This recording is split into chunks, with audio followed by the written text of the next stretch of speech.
As-salatul qaimah.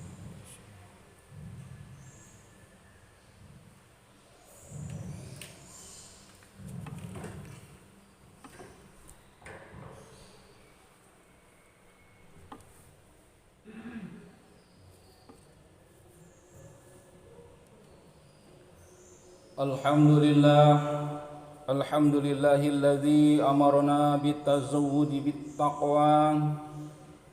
Wassalatu wassalamu ala khairil anbiya'i sayyidina Muhammadin wa ala alihi wa ashabihil mustakmilina syarafa.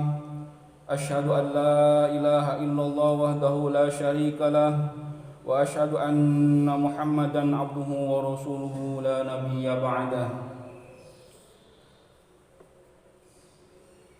Allahumma salli ala sayyidina Muhammadin wa ala alihi wa ashabihi al-asfiya. Amma ba'du, fausikum ibadallah wa iyaya bitaqwallah faqad fazal muttaqun. Qala jalla jalaluhu a'udzu billahi minasyaitonir rajim. Bismillahirrahmanirrahim. Ya ayuhan nasu inna khalaqnakum min dzakarin wa unsa wa ja'alnakum syu'uban wa qabaila lita'arafu. Al-ayah. Hadirin jamaah Jumat Masjid Jami' Al-Mukhtar rahimakumullah. Orang bilang bahwa tanah Indonesia kita adalah tanah surga. Tongkat kayu dan batu menjadi tanaman. Orang Arab pun mengatakan Indonesia negeri Tuhan demikian subur. Tongkat ditanam menjadi pohon yang namanya singkong. Begitu indah, mempesona dan menarik perhatian bangsa-bangsa lain negeri kita ini. Namun hadirin rahimakumullah, akhir-akhir ini sering terjadi insiden kericuhan antara kelompok golongan, adanya coreng-moreng oleh tangan-tangan jahil yang tidak bertanggung jawab yang menyebabkan pertikaian, pembunuhan karena adanya kesalahpahaman. Kita bertanya, siapa yang bersalah dan siapa yang mau disalahkan? Kalau di antara kita sebagai warga negara kurang menyadari arti pentingnya persatuan dan kesatuan. Oleh sebab itu, pada khutbah kali ini akan membahas tentang membina persatuan dan kesatuan bangsa. Bagaimana cara membina persatuan dan kesatuan ini? Salah satu ajaran takwa. Allah Subhanahu wa taala telah memerintahkan kepada kita sebagaimana dalam Al-Qur'anul Karim surah Ali Imran ayat 103 yang berbunyi, Bismillahirrahmanirrahim, wa'tasimu bihablillahi jami'an wa la tafarraqu.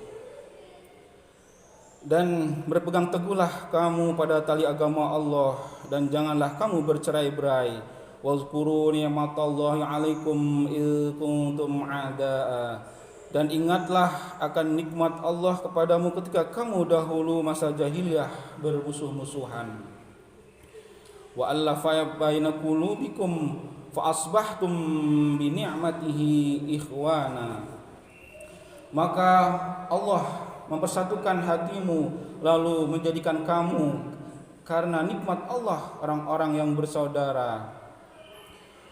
Wa kuntum ala syafa khufratim minan nar. Dan kamu telah berada di tepi jurang neraka. Fa anqadakum minha. Lalu Allah menyelamatkan kamu daripadanya. Kadzalika yubayyinullahu lakum ayatihi la'allakum tahtadun. Demikianlah Allah menerangkan ayat-ayat padanya kepadamu agar kamu mendapatkan petunjuk.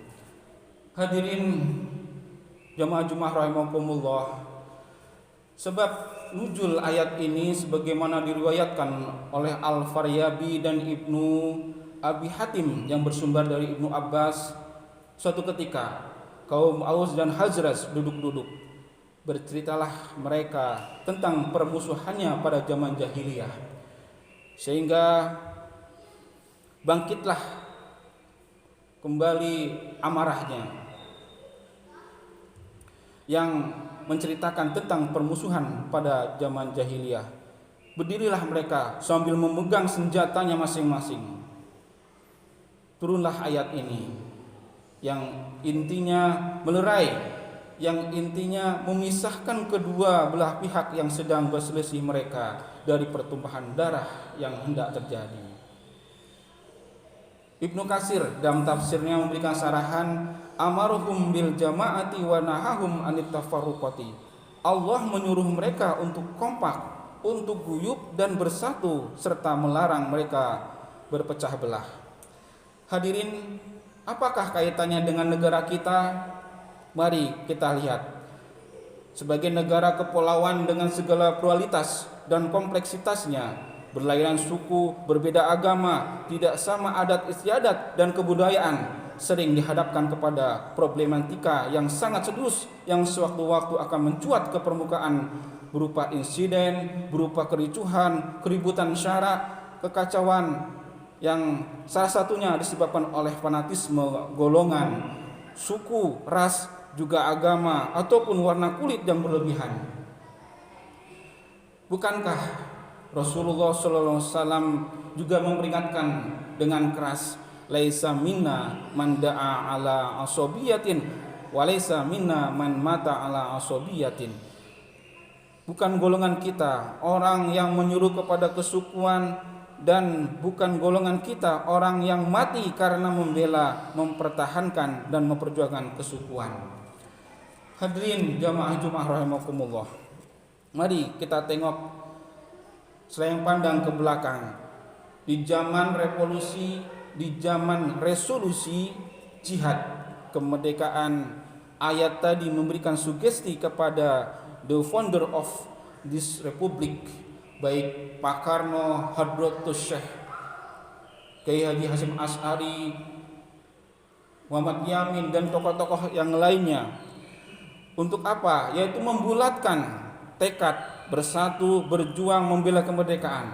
Ketika perjuangan masih bersifat kedaerahan, kemerdekaan cuma hanya mimpi di siang bolong. Tetapi ketika kita bersatu padu di tahun 1928 pada Sumpah Pemuda, maka terbukti pada tanggal 22 Oktober 1945 berhasil merdeka. Alhamdulillahirabbil alamin.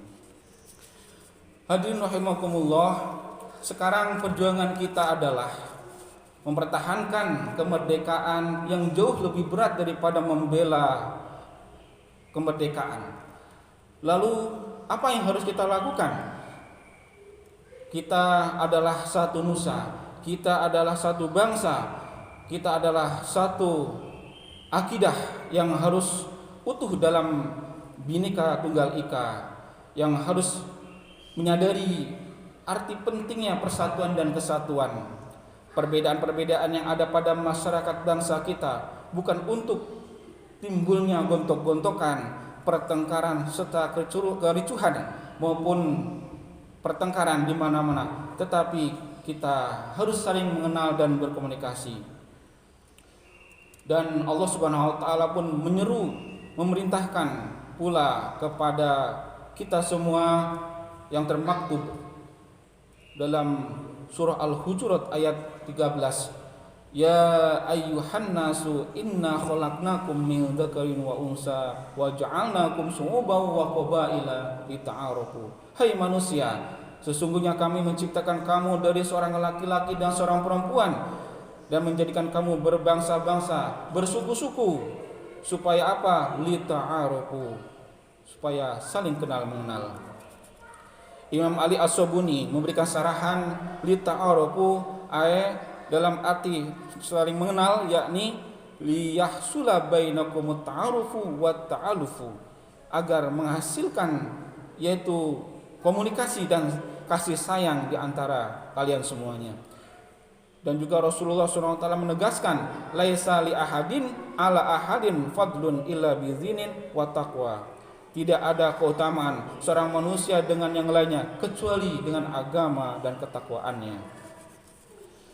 Hadirin jamaah Jumat rahimakumullah, intisarinya untuk membina persatuan dan kesatuan bangsa. Hendaknya setiap individu masyarakat sebagai warga negara yang baik, kita melakukan yang pertama, menumbuhkan dan mempertahankan ideologi dan falsafah negara, 4 konsensus kebangsaan.